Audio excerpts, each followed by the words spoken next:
Okay, so this video is for everyone that belongs to Prince George motorcycle owners, and what I'm about to describe here is what is the responsibility of the pack riders.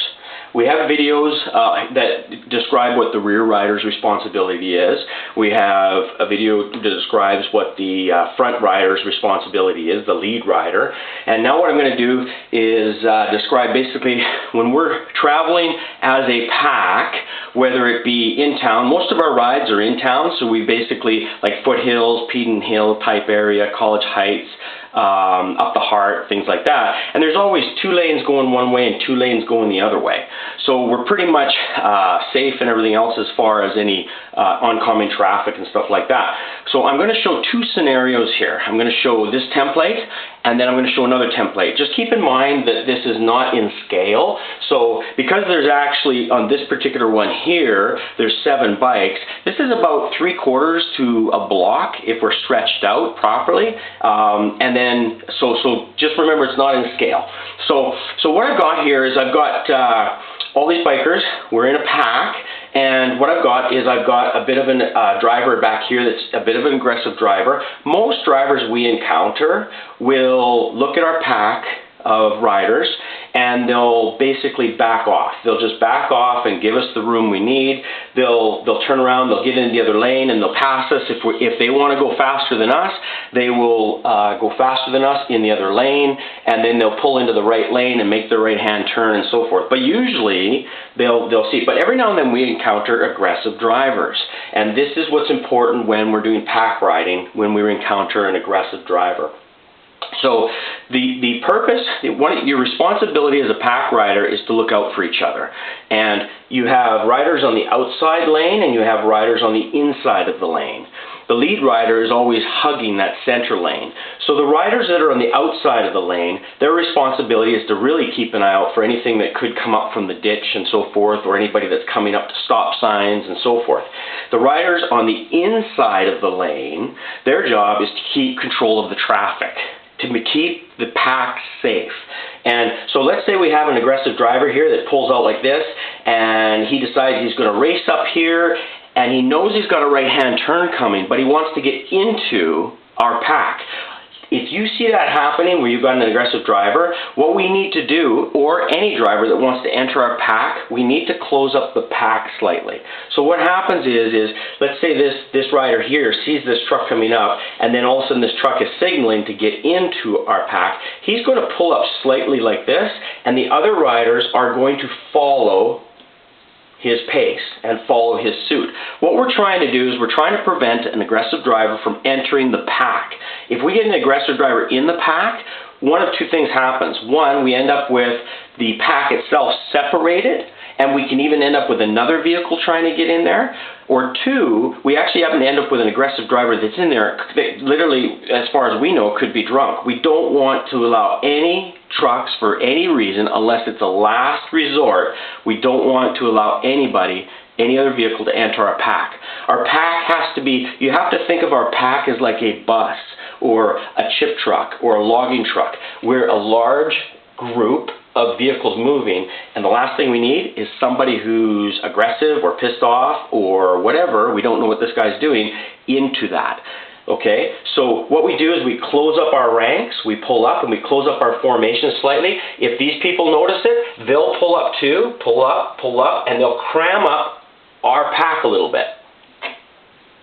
Myself, usually Stuart Antonenko, I'm the lead rider. Cody Antonenko is usually the rear rider. We both have a lot of experience at this. If Cody notices that this is happening, what Cody will do is he will pull up even if he wants to like this. And what it does is it forces this driver to slow down and get into this lane behind us so that everyone stays safe, and then he can make that right-hand turn. Or what it'll do is it'll piss him off to the point where he'll zoom up and then he'll cut in front of the group. At that point, what I will do is if I see an aggressive driver happening back here, because I'm watching all the time as the lead rider, if I see him coming up like this and still signaling, I will slow down slightly, and the whole group will now be a smaller target for this aggressive driver, everyone inside the pack is safe, and I'll slow the group down slightly to allow this crazy person to get into this lane and still make or do whatever he wants to do. So just remember that when we're traveling, that when we're spread out as a riding group, like so, that if we get a vehicle that comes up and gets into the other lane and wants to enter, we don't let him enter our group, okay? It's very important, because what happens here too is this driver, if he's being aggressive, he may see this bike, and this bike, but not be paying attention to this bike. And if these guys pull back slightly, he may get aggressive, slide in here, and take out this rider right here. So we've got to protect each other as a pack, and we stick together. Okay, so that's that particular scenario there. So now what I'm going to do is I'm just going to show a secondary scenario that can happen. It's generally a two-lane road. We have traffic coming this way. We have traffic going this way. We have me, Stuart Antonenko, as the lead rider. We have some pack riders. They're staggered. This would be kind of like if we were out in the rural areas, sometimes even on the highway. And what we'll get is we will get an aggressive vehicle that's behind us. Now, most people, even on the highway, they will be courteous and they allow us to run as a pack, and they'll wait. They'll pull out and they'll have a look and see if there's any oncoming traffic this way that's way up there. And if they can pass, they'll pass. And if they start to pass, they'll get up to about here or whatever, and they'll realize that our group is big. Because sometimes we don't just have 7 bikes. Sometimes we have up to 14 bikes. So what happens is he'll start to go up like this, and he'll look way up the highway. There might be some traffic that's starting to come. He may decide that, no, I'm just not going to be able to pass all these bikers. But if you see someone passing like that, it's really important at that point that all of us bikes, if you see someone go like this and start to pass on the highway, it's important that we close up our ranks. And I'm about to show why. We actually start protecting the pack right away. If you notice on the highway, if you notice a truck or a vehicle or anything like that that's starting to pass us, we close up ranks slightly. And I'll show you why. What happens is let's say this person is passing and our ranks are too long, like this, and we're still spread out. When he passes and starts to go up the highway, what will happen is if he sees traffic coming, he's going to want to get into this lane. He may dart in. And so what we want to do is we want to close up our ranks like so that we're a smaller target, we're a smaller obstacle for him. And if I see him passing and I see traffic coming, I will start to slow down the group automatically. I will start to slow down and give this guy lots of room if he's in the middle to go like this. But what we want to try to do is if he does that and we close ranks, and all of a sudden he notices that there is a vehicle coming, he has time to slowly hit his brakes, go back like this, and so forth, as if we were a chip truck, a bus, or a logging truck, okay? What we don't want to do, and this is really important, what we don't want to do is if somebody goes like this, and they start to pass like this, and they see way up there that there's some oncoming traffic coming, they're not going to be able to pass everyone. What we don't want to do is we don't want to, as this guy decides to signal to try it again, we don't want to slow down and make room for him. The reason for that is that on the highway traveling at high speeds, he's probably just paying attention to what's beside him and what's coming towards him. So what he'll do is now he's going to slide into this lane here, and you can see exactly what's going to happen here. Most likely he's going to hit this rider. He may even take this rider out on his way. And one of the reasons for this is why we don't slow down in the group. And I'll show you why. The last thing, we want to drive as responsible and defensive riders. So we have to think of ourselves as a large object, like I said, like a chip truck or a logging truck. When this guy pulls out, if he's aggressive and he goes like this, And then all of a sudden he realizes there's just not enough room to pass everyone. He can see some traffic coming. So what he's going to do is, if all of a sudden these guys slow down like this because they realize he's not going to be able to pass, you can see what's going to happen.